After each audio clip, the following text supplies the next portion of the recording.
बिस्मिल्लाहिर्रहमानिर्रहीम। अस्सलाम वालेकुम डियर व्यूवर्स, आई होप आप सब लोग ठीक होंगे। आज का जो मेरा टॉपिक है वो है क्रिटिकल रीडिंग। एकेडमिक डिस्कोर्स का ये टॉपिक है जो कि अक्सर औकात जो है वो पेपर्स में आ जाता है। सो मैं इसको बहुत इजी वे में क्लियर आपको करूँगी ताकि आप लोग इस पॉइंट को गेट करके इस टॉपिक को आप अपने एग्जाम्स में गुड मार्क्स गेट कर लें। सो फर्स्ट ऑफ़ ऑल मैं बता दूँ, क्रिटिकल रीडिंग अगर हम खुद अपने माइंड में इसका एक स्कोप बनाएं, इसका एक इमेज बनाएं, सो ये है कि रीड करना, क्रिटिकल रीड करना, उसके एक एक पॉइंट को पॉइंट आउट करना, उसको समझना पे यहाँ पे राइटर क्या कह रहा है, क्यों कह रहा है। सो ये क्रिटिकल रीडिंग है। So let's get started. So critical reading is a more active way of reading.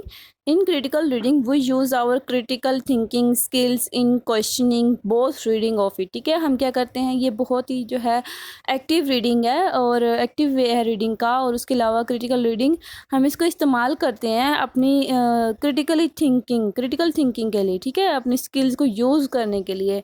उसके अलावा हम इसमें क्वेश्चन करते हैं, खुद से भी करते हैं, टेक्स्ट से भी क्वेश्चन करते हैं, यानी क्रिटिकली रीड करते हैं। सो कोई पॉइंट मिस ना रह जाए, ऐसे हम उसको क्रिटिकल रीड करते हैं। Critical reading is a strategy for reading. It is a strategy for finding deep understanding about the text के बारे में डीप अंडरस्टैंडिंग हासिल करने के लिए हम क्रिटिकल रीडिंग करते हैं। It is also an important strategy in reading skills. We use our critical thinking and get more information from the text. Reading and writing process are alike, ठीक है, reading और राइटिंग प्रोसेस दोनों एक जैसे हैं। They often go hand in hand. As a reader you should not a passive participant and you should an active constructor of meaning, ठीक है, आपको मीनिंग को कंस्ट्रक्ट करना है। आप एक पैसिव पार्टिसिपेंट नहीं बन सकते, आपको एक एक्टिव कंस्ट्रक्टर बनना पड़ता है। क्रिटिकल रीडिंग के दौरान आपको मीनिंग को कंस्ट्रक्ट करना होता है word by word, critically deeply. Critical attitude is useful in our class and our life, ठीक है, हमारी क्लास में भी ये यूज़फुल है हमारे लिए और हमारी लाइफ में भी। There are 3 major steps of critical reading: previewing, annotating, reviewing. Now discuss about these strategies. Previewing, सबसे पहला हमारे पास पॉइंट है प्रीव्यूइंग। जैसे कि हमें टॉपिक से समझ आ रहा है, व्यूइंग यानी देखने से पहले और टेक्स्ट को समझना, देखना। So, previewing is a text means getting as much information about the text as you can before actually you read it, ठीक है, उसको रीड करने से पहले आप उस टॉपिक के बारे में जितनी इंफॉर्मेशन गैथर करेंगे तो वो हमारी प्रीव्यूइंग में आ जाएगी। Readers look at the titles, headings, सब टाइटल्स, इंट्रोडक्टरी पैराग्राफ और सब headings before actually they read it, ठीक है, टेक्स्ट को पढ़ने से पहले हम पैराग्राफ, सब हेडिंग्स, टाइटल्स, सब टाइटल्स के बारे को देखते हैं, ठीक है, इंट्रोडक्टरी पैसेजेस पैराग्राफ को देखते हैं। Taking background information, main point, titles, author biography, authors reviews, content, purpose of writing and conclusion, ठीक है, ये सब कुछ हम देखते हैं। बैकग्राउंड देखते हैं टेक्स्ट का, हमारे पास जो पैराग्राफ होता है उसका हम ये सब कुछ देखते हैं। बैकग्राउंड में जो भी चीज़ें होती हैं वो सब कुछ हम पढ़ने से पहले ये इन्फॉर्मेशन गैथर करते हैं, तो ये हमारी प्रीव्यूइंग होगी। You are able to asking the following questions. Question आप खुद से जो करते हैं, ठीक है, पर्पस ऑफ रीडिंग, हम रीडिंग का पर्पस क्या है, ये हम क्वेश्चन कर हमारे माइंड में होना चाहिए क्रिटिकली रीड करते हुए। Significance of the titles and who is the author of the book, paragraph, chapter, जो भी एक्स्ट्रा। टेक्स्ट स्ट्रक्चर, हमें टेक्स्ट के स्ट्रक्चर को भी देखना होता है। सो इन प्यूइंग readers read through the text, look at the titles, headings, stance through the whole text, ठीक है, वो पूरे टेक्स्ट की तरफ नज़र डालता है, उसके टाइटल को देखता है, हेडिंग्स को देखता है। They continue flipping pages quickly, ठीक है, हम क्या करते हैं, पेज को मुसलसल जो है वो उसको बदलते रहते हैं, फ्लिप करते रहते हैं। स्कैनिंग पैराग्राफ्स को स्कैन करते हैं, समराइज़ करते हैं and summarise the whole paragraph in previewing, ठीक है, प्रीव्यूइंग हम तमाम पैराग्राफ की जो है वो समरी करते हैं।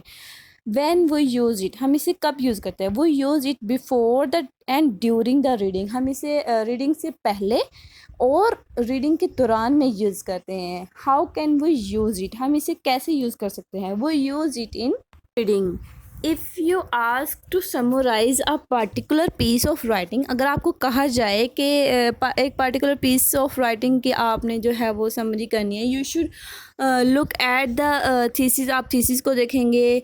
इफ़ सो, अगर ऐसा ही है, you should use your critical thinking in reading, तो ये सब कुछ करते हुए आप अपनी क्रिटिकल रीडिंग स्किल्स को यूज़ करेंगे। That is your purpose of reading, ये आपकी रीडिंग का पर्पस है to find out the main ideas, के आपने मेन आइडियाज़ को फाइंड आउट करना है।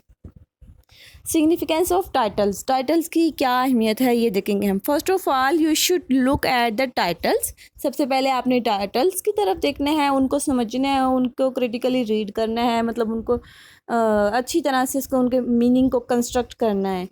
Next, look at the titles to find out what the author is talking about and what the author is wants to say in this text. ठीक है, हम titles को क्यों देखते हैं, ताकि हम ये देख सकें, इसके बारे में मालूम कर सकें कि ऑथर क्या कहना चाह रहा है, और वो मतलब क्या टेक्स्ट में कहना चाह रहा है, उसका मकसद क्या है टेक्स्ट का। सो ये क्रिटिकली टाइटल को रीड करना है कि हम देखें कि ऑथर क्या कहना चाह रहा है।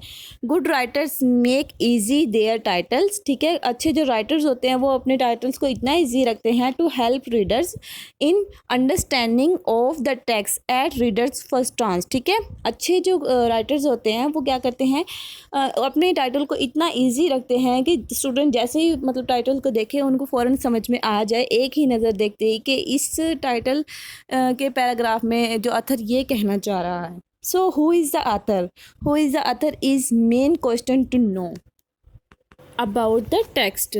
मतलब आपको देखना होता है कि ऑथर कौन है जिसने ये टेक्स्ट लिखा है, ताकि आपको समझ में आ जाए कि भाई ये ऑथर इस तरह का है तो उसने मतलब कैसा लिखा होगा। ऑथर के बैकग्राउंड को भी देखते हैं। If you already know about authors biography, तो अगर आप मतलब ऑथर की बायोग्राफी पहले जानते हैं तो it will help you in deep understanding, तो आपको मतलब जो है वो डीपली आप अंडरस्टैंड करेंगे कि ये ऑथर कैसा है, इसने कैसा लिखता है, ये पहले कैसे लिख चुका है, मतलब बायोग्राफी उसकी अगर आपको पता होगी। So we must know about authors background, इसीलिए हमें अथर्स का बैकग्राउंड भी लाजमी पता होना चाहिए to know if the piece of writing is fit in authors body, what is the political position of author in this issue. ठीक है, सो अथर की बायोग्राफी भी ज़रूरी है। Sometime the structure of the text gives clues and main ideas. ठीक है, बाज़ औक़ात क्या होता है, जो टेक्स्ट का स्ट्रक्चर होता है वो क्लूज देता है, हमें आइडियाज़ देता है। So it will make sure to read all sections. ठीक है, आपने तमाम सेक्शंस को पढ़ना है thoroughly. Read the opening sentences of each paragraph. ठीक है, आपने तमाम जो पैराग्राफ हैं उनके फर्स्ट टेंसेस जो हैं, ओपनिंग सेंटेंसेस जो हैं वो आपने लाजमी पढ़ने हैं। In brief previewing helps readers to make a sense of what the text is about and how it is organized. So next हमारा step है annotating. A secret of active reading is annotate. Annotating is a technique for a active and good reading. So ये भी हमारे पास बहुत अच्छा एक है technique है टेक्स्ट को एनोटेट करने के लिए। So next, a successful critical reader use pencil and highlighter during reading. ठीक है, ये हमने एनोटेटिंग करते हुए हमारे पास जो है वो पेंसिल भी होनी चाहिए और एक हाईलाइटर भी मौजूद होना चाहिए गुड एनोटेटिंग के लिए। A critical reader read actively not passively. ठीक है, जो क्रिटिकल रीडर होता है वो पैसिवली नहीं, वो पैसिवली पार्टिसिपेट नहीं करता, वो एक्टिवली पार्टिसिपेट करता है क्रिटिकल रीडिंग के दौरान। Some strategies for annotating: double underline the author explanation the main points with jot MP in the margin. ठीक है, आपने उसके ऊपर MP यानी मार्क लगा देना है। ठीक है, पेंसिल के थ्रू जहाँ पे अथर जो है एक्सप्लेनेशन, जहाँ पे आपको नज़र आए कि ये यहाँ इस टेक्स्ट में, इस पैराग्राफ में अथर यहाँ पे एक्सप्लेनेशन दे रहा है। ठीक है, एक्सप्लेनेशन को आपने MP जॉट से जो है वो करना है, पॉइंट आउट करना है। Underline the margin new claim in which author developing the text and claim 1, 2 and so on. मतलब आपको जहाँ लगे कि जो है न्यू जो है कोई आपने चीज़ देखी है तो आप उसको क्या करेंगे, क्लेम 1 क्लेम 2 के साथ उसको पॉइंट आउट कर देंगे, ताकि आपको समझ में आए कि आपने यहाँ पे कुछ न्यू चीज़ देखी है, न्यू वर्ड देखा है। So next, Underline the each new claim with claim 1 2 and so on in the margin. Write star इसको एस्ट्रिक भी बोलते हैं at major evidence like statistic in the margin. ठीक है. राइट कंकल यानी CONCL यानी इसको हम कंक्लूजन का ये शॉर्ट है हमारे पास वर्ड कह लें. आपने वो लगाना है कहाँ, where the author draws major conclusion. ठीक है. जहाँ पे आपको नज़र आए पैराग्राफ में कि यहाँ पे अथर जो है वो कंक्लूजन दे रहा है, तो आपने वहाँ पे ये वर्ड लिख लेना है कंसिल यानी CONCL. ठीक है. And main ideas within the passage. Write question mark which point are unclear. ठीक है. वो पॉइंट जो आपको क्लियर ना हुए हों तो आपने उनके ऊपर क्या करना है, क्वेश्चन मार्क डाल देना, ताकि आप उसको बाद में डीपली उसको अंडरस्टैंड करके आप उसको मतलब क्लियर कर लें अपने माइंड में. इन ब्रीफ दिस साइन मतलब ये साइन क्या करते हैं, आपकी हेल्प करते हैं इन deep understanding of the text को डीपली अंडरस्टैंड करने के लिए ये साइन आपकी हेल्प करेंगे.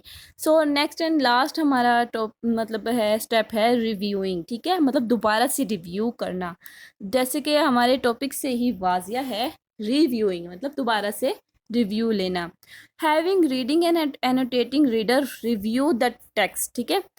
रीडिंग एंड एनोटेट के बाद जो है वो आप क्या करेंगे, प्रीव्यूइंग एंड एनोटेटिंग के बाद आप क्या करेंगे, उसको रिव्यू करेंगे टेक्स्ट को. ये हमारा लास्ट स्टेप होगा. Reader review whole the text from A to Z. दोबारा से इसको A to Z रिव्यू करते हैं reader. They read the text. ठीक है. दोबारा से टेक्स्ट को रीड करते हैं. दे रीड हेडिंग, सब heading, title, main points, opening paragraph and opening sentences and make a final conclusion. Final conclusion के लिए वो क्या करते हैं, ये सब हेडिंग और ये सब कुछ दोबारा से देखते हैं, रिव्यू करते हैं again. In this way reader again read the text and review all main points of the text. So this is called the ending step of critical reading. I hope आपको समझ में आ गया होगा. मैं मतलब जो अपनी क्लास को पढ़ाती हूँ उनको ये पॉइंट बहुत ज़्यादा डिफ़िकल्ट लगता है. मैंने इसको बहुत इजी वे में आपको समझाया है ताकि आप लोग इसको ईजीली इसको अंडरस्टैंड करके आप इसको पेपर में बहुत अच्छे से अटैम्प्ट करें और गुड मार्क्स गेट करें. मैं बहुत मेहनत से वीडियोस बनाती हूँ. सो प्लीज़ अगर आपको मेरी वीडियो पसंद आया करे तो मेरे चैनल को लाइक कर दिया करें, शेयर कर दिया करें और सब्सक्राइब कर दें ताकि, और उसके अलावा बेल आइकन को भी प्रेस कर दें ताकि मेरी आने वाली हर न्यू वीडियोस आप तक बआसानी पहुँचती रहे. So thanks for watching. अल्लाह हाफिज़.